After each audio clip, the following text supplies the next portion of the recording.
Muchas gracias a todos por estar aquí, es un placer. Y bueno, yo vengo a hablaros un poco de cómo trabajamos en FEDER, concretamente de cómo trabajamos en el servicio de atención psicológica, pero también un poco más concretamente de cómo trabajamos en el eje de atención directa. Bueno, como sabremos, ¿no?, la mayoría de personas que estamos aquí, las enfermedades raras plantean unos retos inherentes a la propia condición de enfermedad, ¿no? Hablamos de enfermedades que en su mayoría son crónicas, de inicio temprano en la infancia en muchos casos, que carecen en muchos casos de investigación, que carecen de tratamiento, que también tienen una gran dispersión geográfica. Y por todo esto, ¿no?, el impacto del diagnóstico de una enfermedad rara es algo importante a abordar. No solamente por esta amenaza a la integridad física y la estabilidad emocional que se produce cuando nos diagnostican cualquier tipo de patología, sino porque a esto también tenemos que sumarle, ¿no?, pues estas condiciones propias de las enfermedades raras, ¿no?, pues que el diagnóstico suele llegar tarde, que hay falta de referentes a nivel médico y a nivel social. Y esto no es solamente algo que afecte a la persona que padece la enfermedad, sino que también afecta a la familia, ¿no?, a la familia y a todos sus contextos, a nivel no solo familiar, sino laboral, educativo, sanitario, comunitario, económico. Hay una realidad transversal que atraviesa todos estos contextos, ¿no?, que es la falta de conocimiento y la falta de concienciación sobre estas enfermedades. La propia enfermedad influye en cada uno de los contextos de la persona y todos estos contextos también influyen, ¿no?, en la vivencia de la propia enfermedad. Y por eso, ¿no?, es importante también hablar de la idiosincrasia de cada proceso adaptativo, ¿no?, de que es algo completamente individual. No solamente porque entren en juego factores relativos a la enfermedad, como ya decía, ¿no?, pues la gravedad de los síntomas, la enfermedad que sea, ¿no?, la información de la que se disponga, los recursos que haya disponibles, sino también porque entran en juego otra serie de factores, ¿no?, pues la historia de aprendizaje de la persona, los recursos a nivel económicos que tenga disponible, los recursos a nivel social de los que disponga o incluso a nivel emocional. Y esto es algo que también va cambiando a lo largo de la vida, ¿no? Todas estas variables van modificándose, van evolucionando y por eso también este proceso adaptativo es un proceso que requiere también un ajuste y un reajuste continuo, porque va cambiando, del mismo modo que va cambiando también la vivencia de la enfermedad y cómo convivimos con ella. Y aunque, como ya he dicho, no es algo profundamente individual y que hay que atender a cada caso, sí que podemos hablar de algunas emociones comunes, ¿no?, y algunos sentimientos comunes que aparecen cuando hablamos de la vivencia de una enfermedad rara. Hablamos de sentimientos de soledad, de incomprensión, ansiedad, miedos, angustia, aislamiento social, una afectación muchas veces en el autoconcepto y en la autoestima de las personas, un aumento de la carga emocional y de la carga mental. Y por esto es importante, ¿no?, que hablemos de la necesidad de una atención integral cuando hablamos, ¿no?, de la atención en enfermedades raras.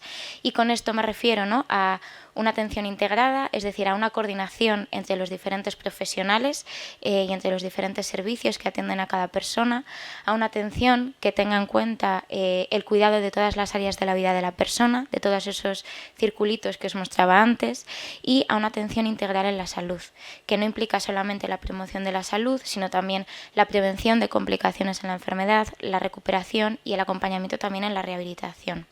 No podemos hablar de atención integral si no hablamos de estas tres dimensiones actuando de manera conjunta.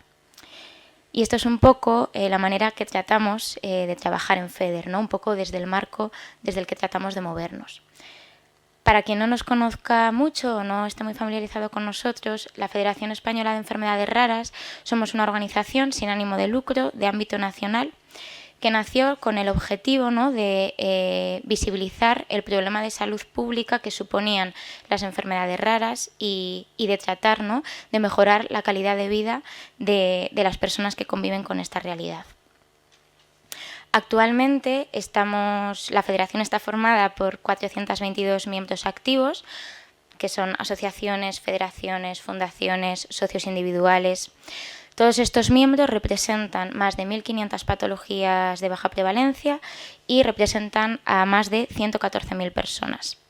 Además, desde nuestro servicio actualmente tenemos un listado de enfermedades raras de unas 3.600, algo más de 3.600 enfermedades raras.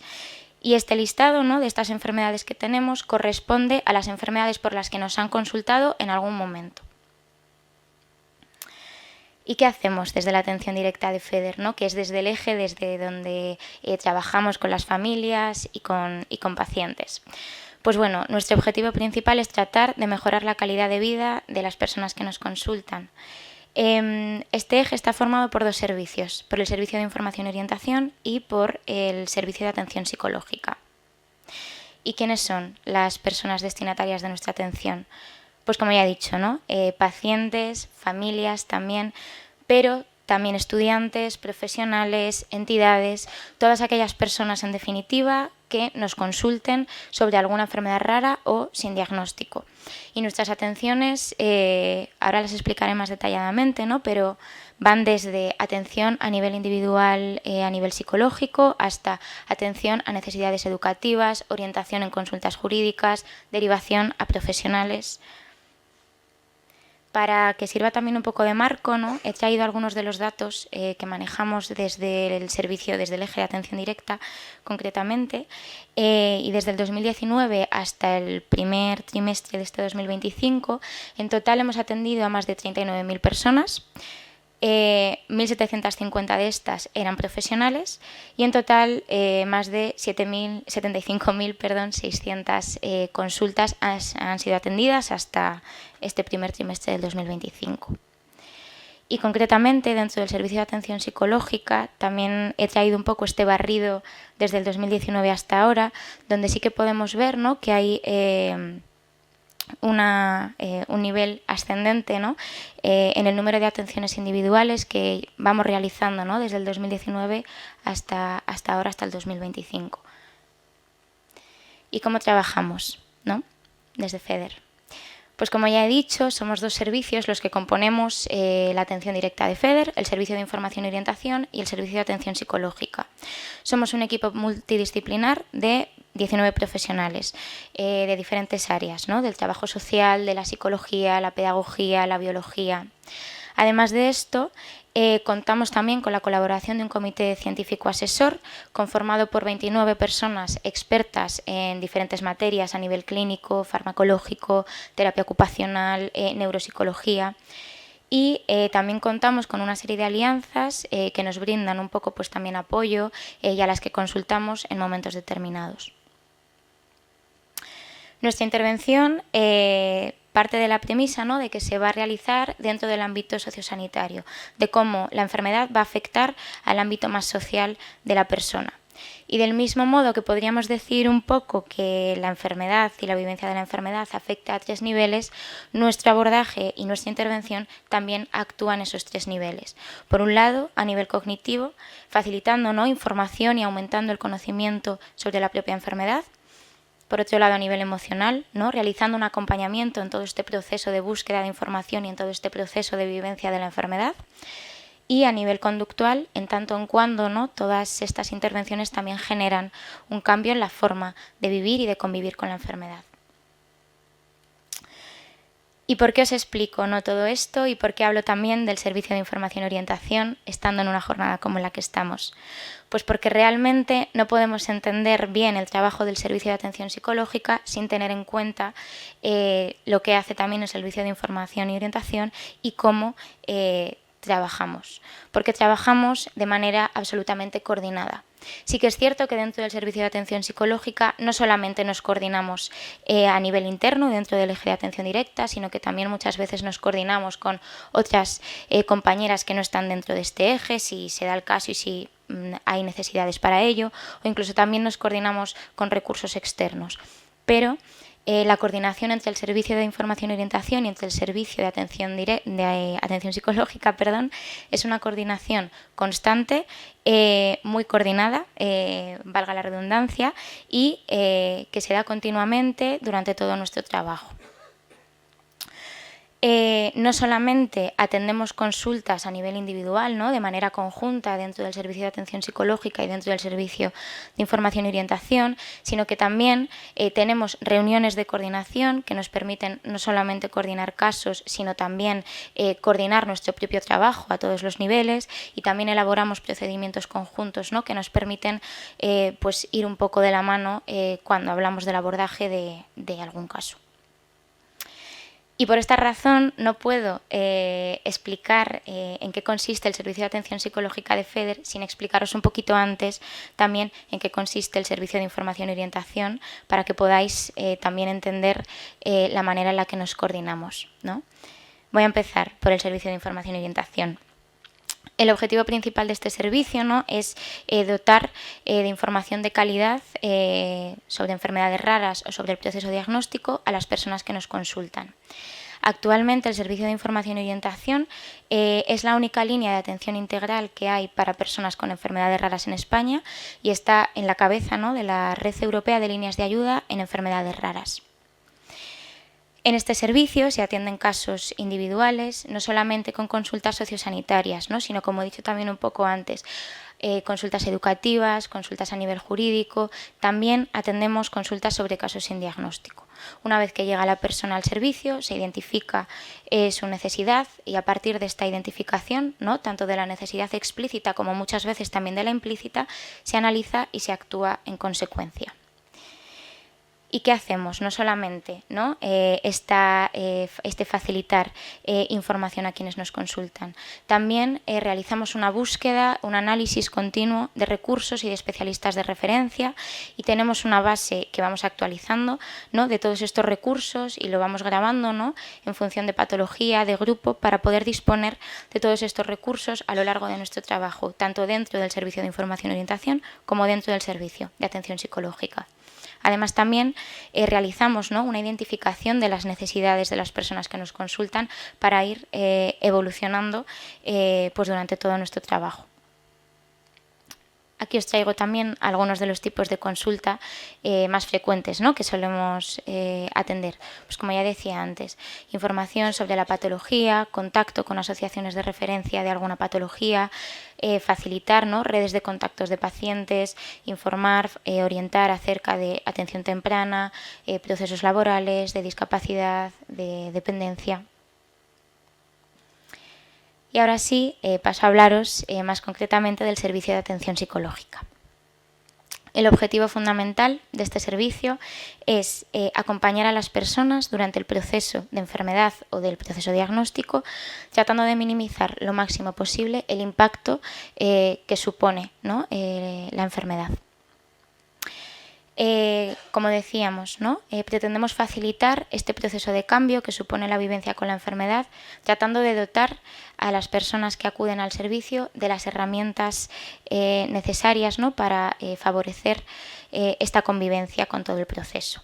Sí que recalcar que somos un servicio de apoyo psicológico específicamente dirigido a personas adultas, pero sí que es verdad que realicemos una intervención indirecta con menores, porque cuando una familia contacta solicitando apoyo psicológico para un menor, sí que facilitamos recursos a los que pueden acudir, identificamos recursos que puedan ser de utilidad para estas familias, y además, ¿no?, trabajamos pues con madres y con padres en el abordaje, ¿no?, de las enfermedades de sus hijos y de sus hijas.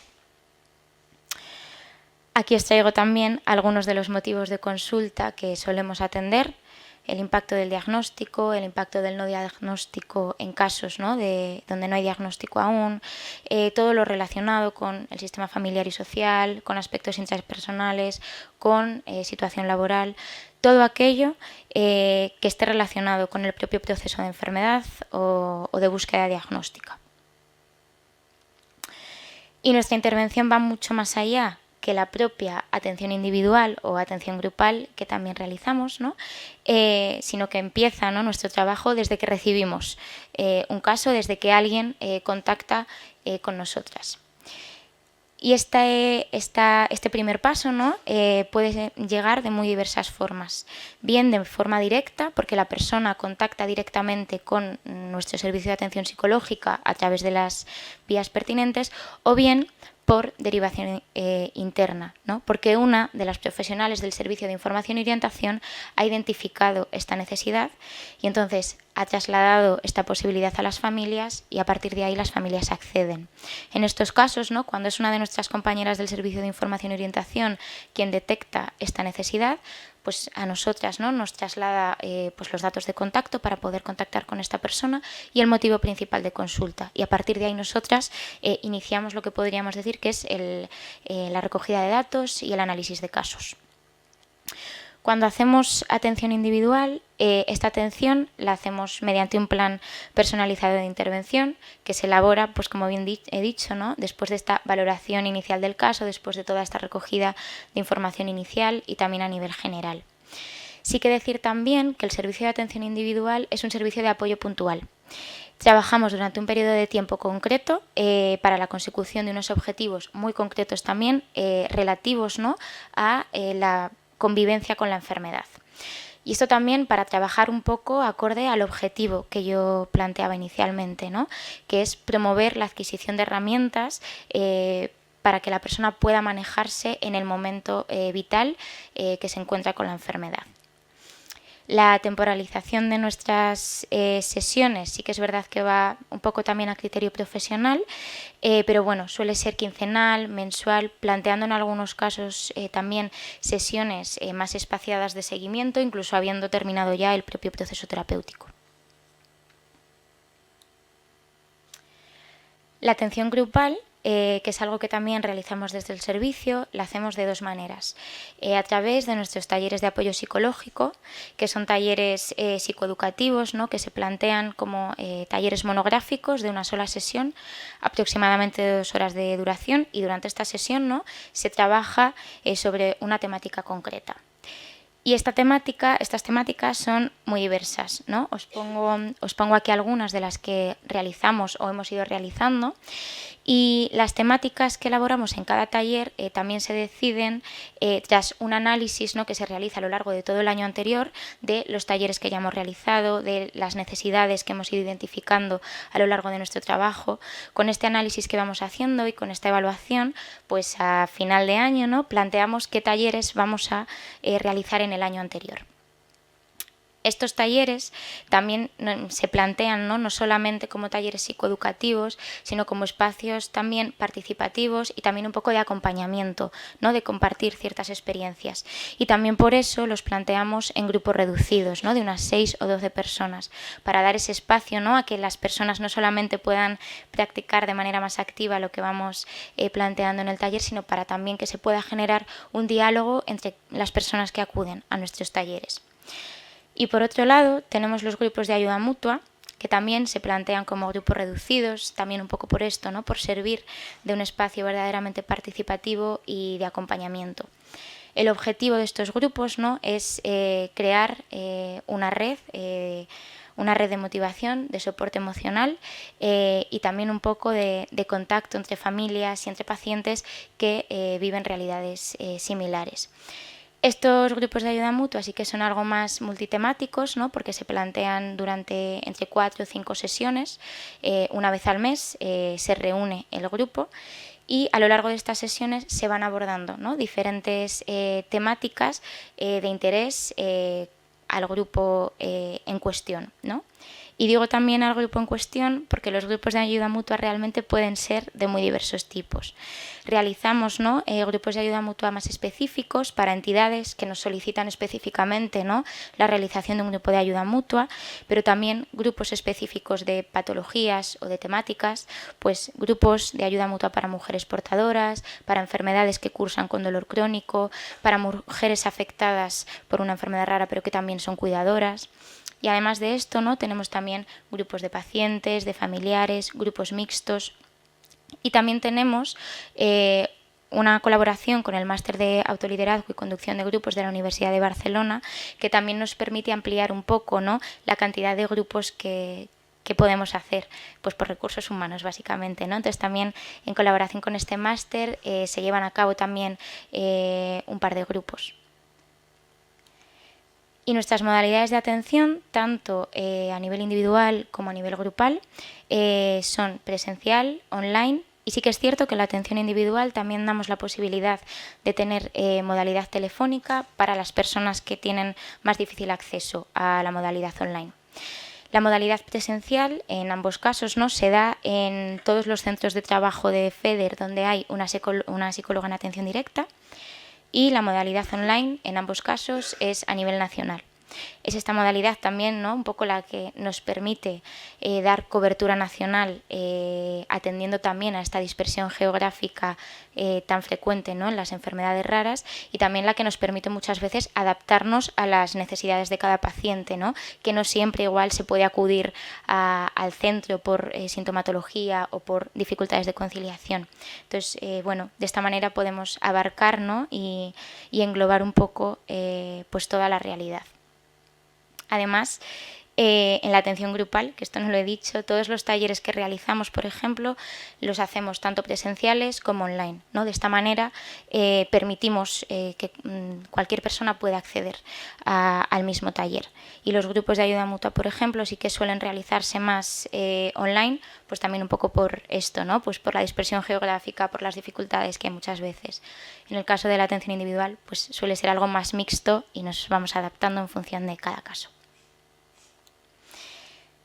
Vale, y esta es la razón, ¿no?, por la que también al principio os había dicho que no se podía entender el trabajo del servicio de atención psicológica sin entender antes el servicio de información y orientación, y por la que os hablaba, ¿no?, de ambos servicios. Porque desde el momento en el que recibimos un caso hay una coordinación constante entre estos dos servicios.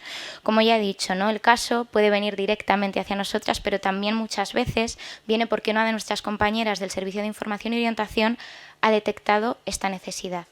Desde ese momento, en los casos en los que hay una derivación por parte de nuestras compañeras, ya hay una coordinación.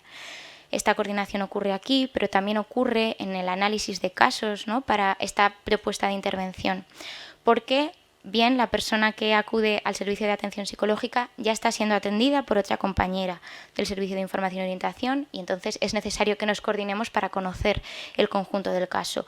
Bien porque no siempre la información sobre patologías o sobre recursos está tan disponible. Entonces, en esos casos hay una coordinación también con el servicio de información y orientación, pues para conseguir, ¿no?, el máximo de información posible, conocer lo mejor posible cada caso y cada patología. Cuando hablamos de la atención individual, que ya os he explicado un poco, aquí muchas veces también hay una coordinación constante con el servicio de información y orientación, porque a lo largo del proceso terapéutico se van identificando necesidades, ¿no?, y van apareciendo determinadas cuestiones que igual es importante abordar desde el trabajo social, abordar desde el ámbito pedagógico o incluso desde el área del derecho.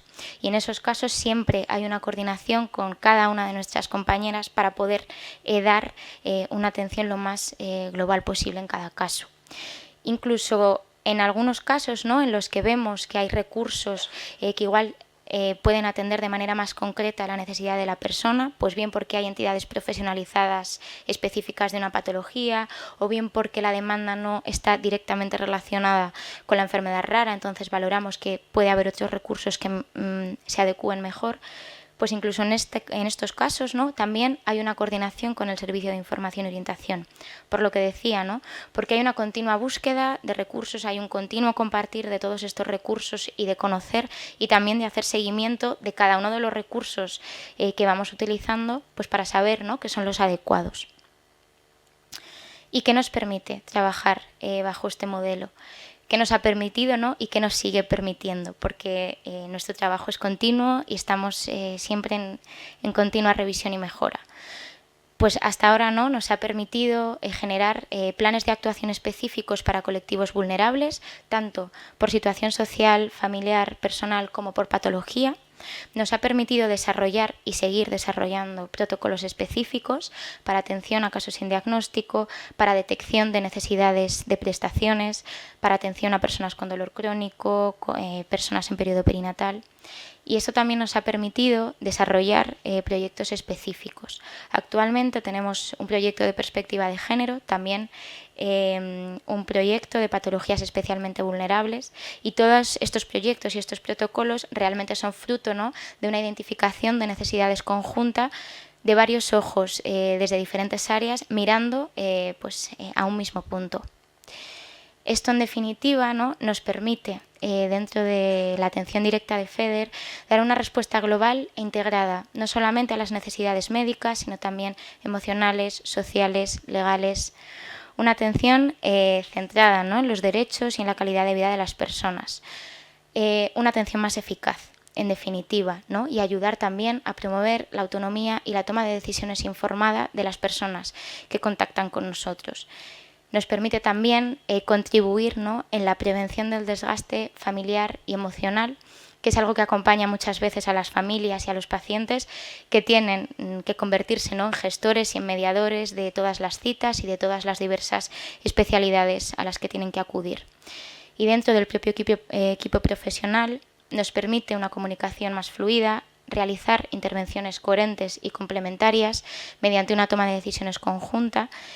Nos permite, ¿no?, mejorar los tiempos, mejorar los recursos y los objetivos que planteamos con cada caso, y también nos dota de un apoyo mutuo y de un aprendizaje interprofesional que creo que es imprescindible, ¿no?, cuando hablamos del abordaje de enfermedades raras. Muchas gracias.